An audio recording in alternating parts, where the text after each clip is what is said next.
Assalamualaikum warahmatullahi wabarakatuh. Perkenalkan nama saya Irwanda Rizky Alamsyah MPM 2206819621. Jurusan Teknik Perkapalan Angkatan 22.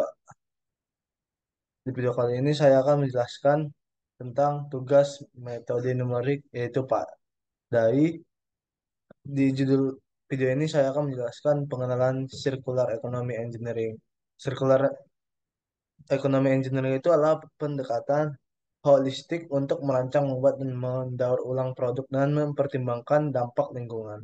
Tujuannya adalah untuk meminimalkan limbah, memanfaatkan sumber daya secara efisien, dan memperpanjang masa pakai produk.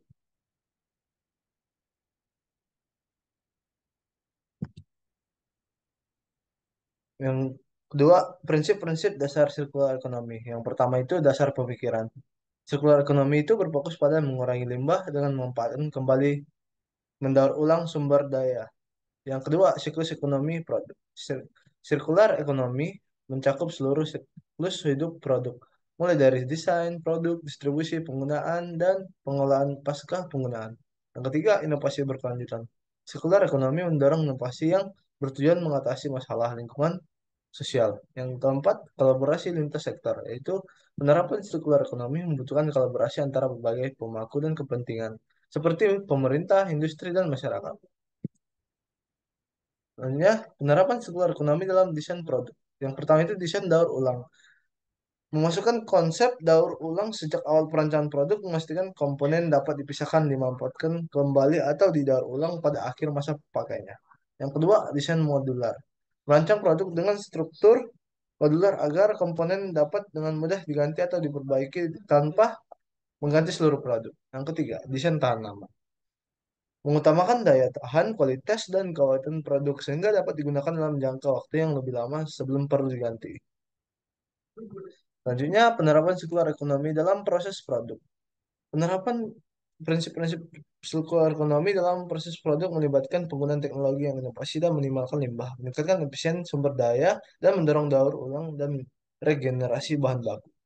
Strategi utamanya adalah merancang proses produksi yang memaksimalkan penggunaan kembali, perbaikan, dan daur ulang komponen serta menghindari pembuangan yang tidak perlu.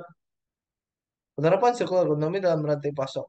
Dalam penerapan sirkular ekonomi rantai pasok memegang peran penting yang melibatkan ulang proses optimasi aliran material dan kolaborasi dengan mitra lain nilainya.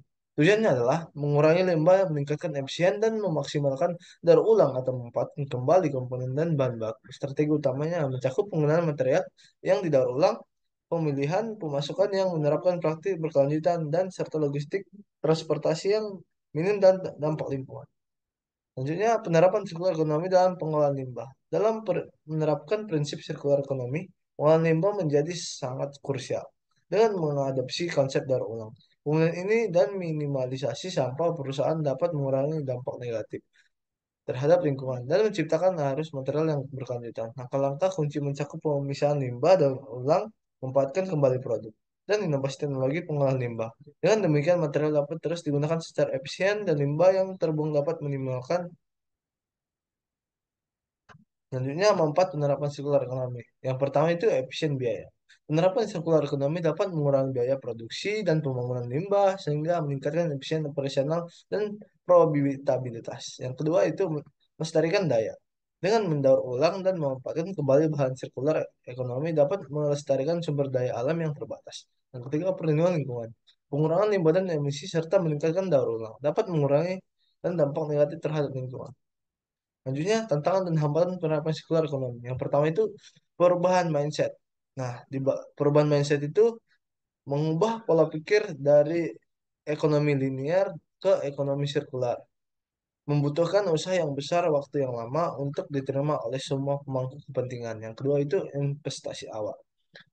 Penerapan konsep sirkular ekonomi membutuhkan investasi awal yang besar untuk mengubah infrastruktur pada produksi dan rantai pasok yang ada. Yang ketiga itu regulasi yang belum memadai, kurangnya kebaikan dan peraturan yang mendukung penerapan sirkular ekonomi yang menjadi tantangan sendiri bagi pelaku bisnis. Yang keempat, keterbatasan informasi.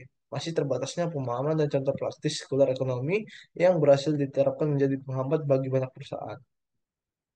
Selanjutnya, studi kasus penerapan sirkular. Yang pertama itu perusahaan elektronik, yaitu daur ulang dan pemulihan bahan. Yang kedua, perusahaan otomotif, pemanfaatan sumber daya daur ulang. Yang ketiga itu industri furnitur, desain produk yang dapat diuraikan.